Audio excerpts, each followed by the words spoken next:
Hello, Interfax News Agency. Well, everyone is interested in the results of the VIAD negotiations. I'm sure you have already been informed. How do you assess them? Is there a positive result, if I may say so, from these negotiations? Yes, the first one was reported to me. Secondly, I rate them highly. There is a result. The first thing I would like to say is that we have agreed to resume the normal operation of diplomatic agencies. The constant expulsion of diplomats from Washington, from Moscow, does not lead to anything good. If things go on like this, only cleaners will work in these buildings, whose work should also be appreciated. But this is not what diplomatic missions are created for.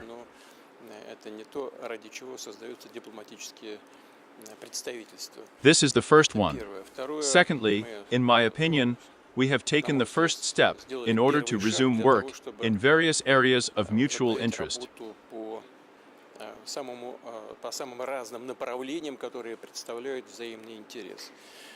This includes the Middle East in the broadest sense of the word, meaning our presence in Syria so far, the Palestinian-Israeli settlement, and so on.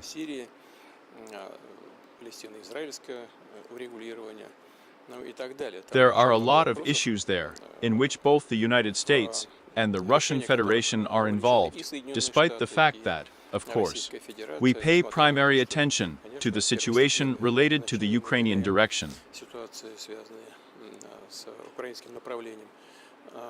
But we have other issues, the economy, and our joint work in the global energy markets.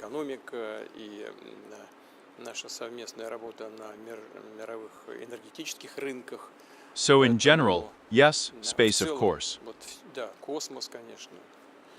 After all, despite all the problems of the previous 3 years, we continue to work in space.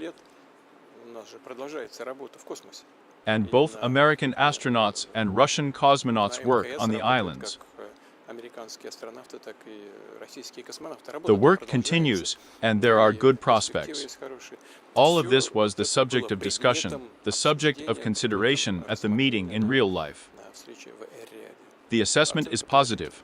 Yes, and I'm sorry, and not in general, as I was told, it was very friendly, as our participants told me. It was completely different people from the American side who were open to the negotiation process. Without any bias, without any condemnation of what was done in the past, anyway in the case of bilateral contacts. There was nothing of this, but they were set up to work together, open to working together.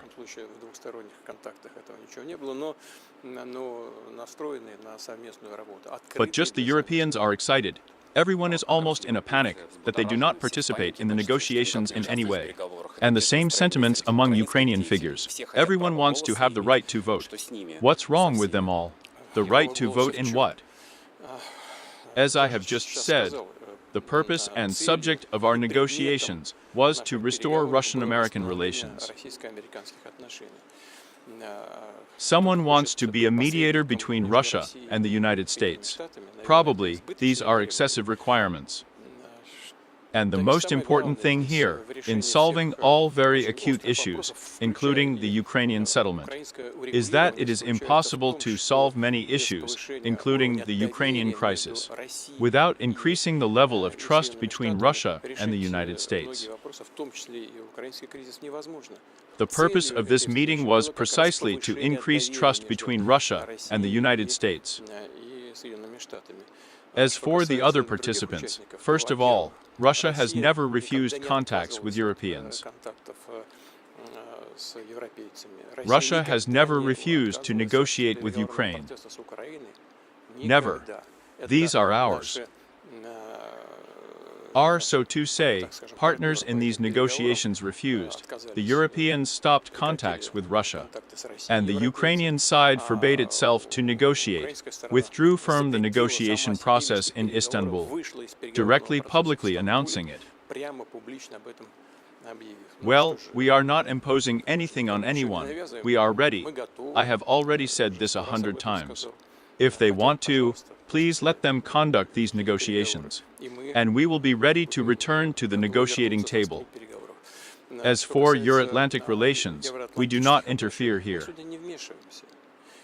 We do not speculate on all the issues that arise between the United States and its allies. But if we talk about these allies, they are to blame for what is happening now. But listen, Trump was once accused of having some kind of special relationship with Russia, and that Russia interfered in the elections. When he won in his last period of presidency, they created a team for the courts and dragged him. They even created a special commission in Congress. Nothing was confirmed. And it couldn't be confirmed because it never happened. But what have we just seen during this election campaign?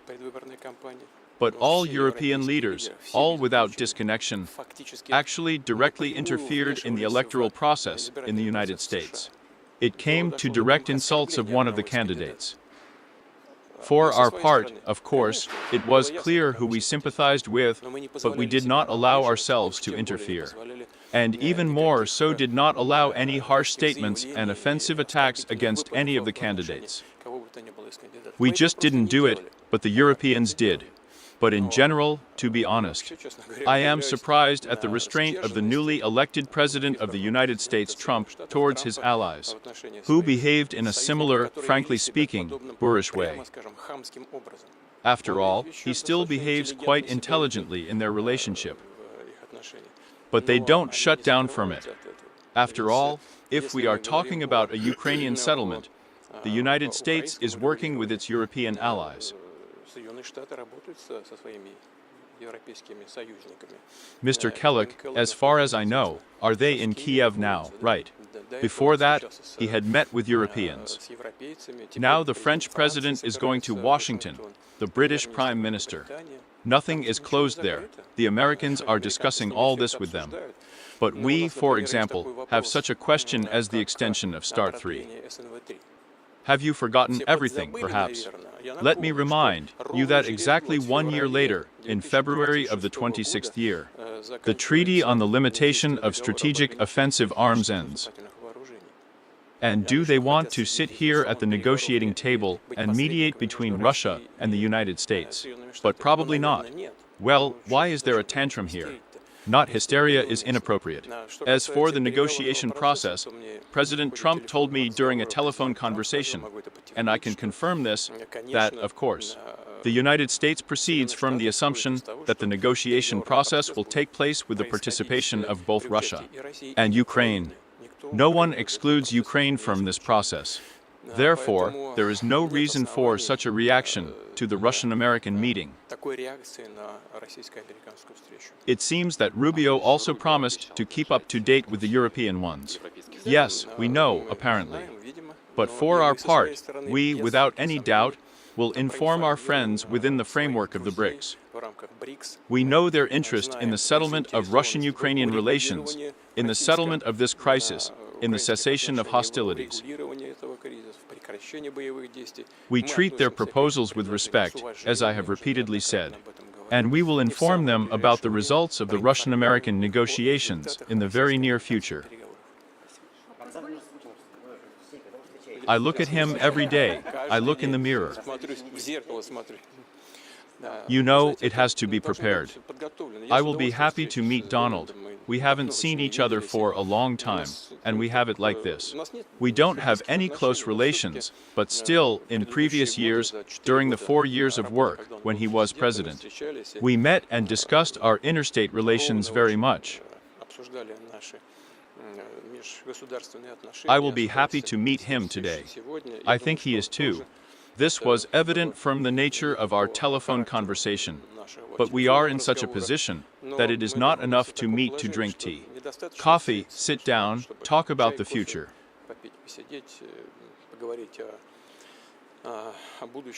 We need to ensure that our teams prepare issues that are extremely important for both the United States and Russia, including not only, but also on the Ukrainian track, in order to reach solutions acceptable to both sides.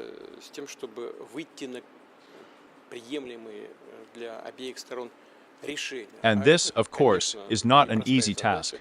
I have already talked about this when Mr. Trump was a candidate for President of the United States.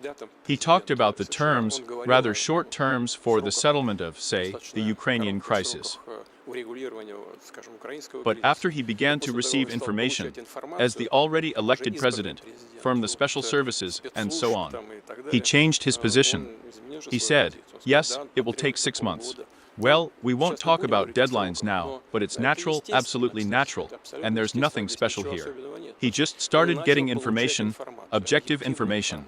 And this information, well, kind of changed his approach. Therefore, it takes some time. I am not ready to answer how much time it will take, but we have a desire to hold such a meeting, and I would like to hold this meeting. But, I repeat once again, we need to prepare it so that there is a result. We have many, of course, as I have already said, many areas of cooperation. This includes strategic stability, the Middle East in the broad sense of the word, cooperation in the economic sphere, and, above all, in the energy sector. I still remember our conversation for 3 and on the phone. I participated, your humble servant, us President Trump, and the King of Saudi Arabia. The 3 of us talked on the phone, discussed issues of the global energy market. These issues, discussions of issues, are in demand in this format today. By the way, I would like to sincerely thank the leadership of Saudi Arabia, the King of Saudi Arabia, the Crown Prince, for not only kindly providing a platform for high-level meetings between Russia and the United States, but also creating such a very friendly atmosphere. I think that in the next couple of days, well, it is impossible today, since I am on a trip to St. Petersburg, and in the next couple of days, I will definitely call the Crown Prince and personally thank him for this assistance. And let me clarify about the dynamics. Despite the negotiations, the special military operation continues. What news is coming from the fronts now? Well, you know, war correspondents, your colleagues, extremely informed, courageous people, frankly speaking, heroically fulfill their mission, fulfill their duty, both civil and professional, objectively inform the public with Russia and the whole world about what is happening on the line of contact.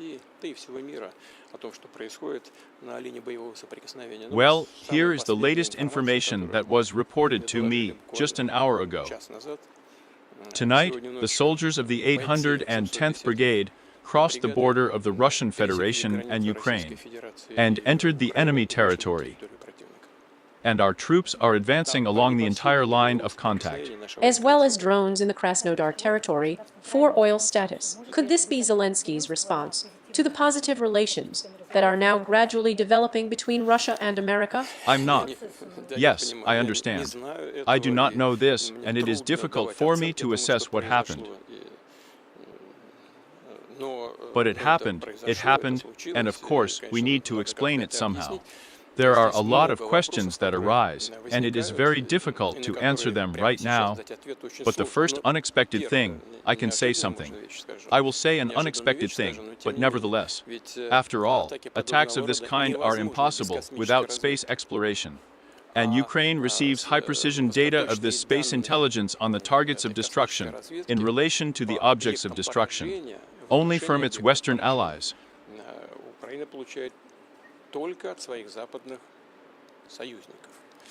And who exactly gave these space data, provided satellite images on the objects of the Caspian Pipeline Consortium, I do not know now. But I can say for sure with good reason that the Ukrainian armed forces are not able to do this on their own.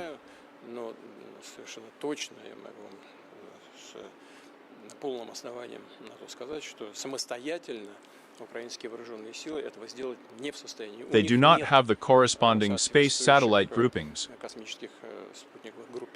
This is the first one. Second, the second thing is that there were no air defense facilities at this facility, and there are still no Russian air defense systems. And it is understandable why, because we assumed that this could not be an object for attack. This is, strictly speaking, not a Russian facility. It is an object of international energy infrastructure. The shareholders of the Caspian Pipeline Consortium are American companies, in my opinion, Chevron, and European companies, including Eni and Russian Lukoil. We get quite a lot of money for this transit, well, figuratively speaking, 5 kopecks. It doesn't make any economic sense for us. We simply provide a service to our Kazakh friends and those partners who work in Kazakhstan.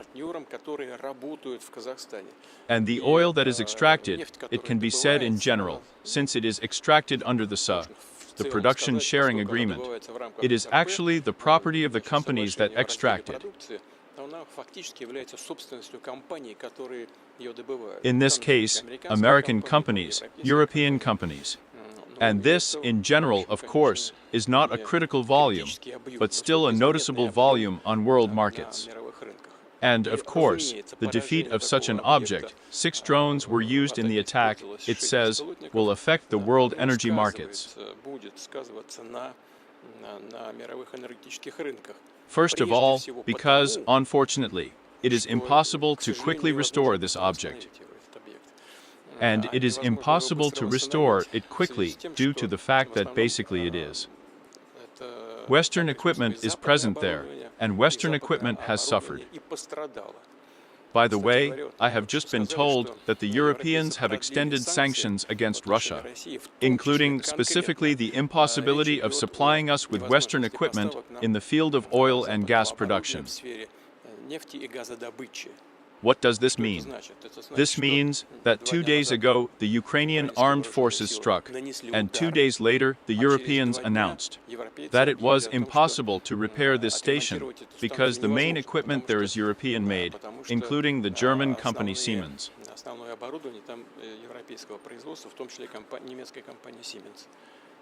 If this equipment had arrived tomorrow, the day after tomorrow, then it would have taken a month and a half or 2 months. Now what does that mean?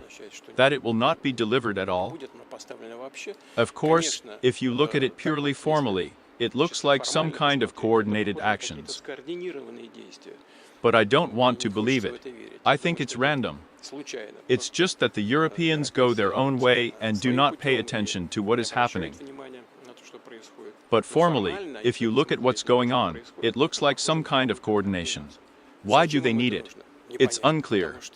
Because this leads to consistently high energy prices on world markets, which energy consumers, such as European companies, are certainly not interested in. By the way, the current administration has also repeatedly announced that it is striving to stabilize or even lower energy prices. But actions of this kind, of course, are directly opposite to achieving the goals set by the American administration.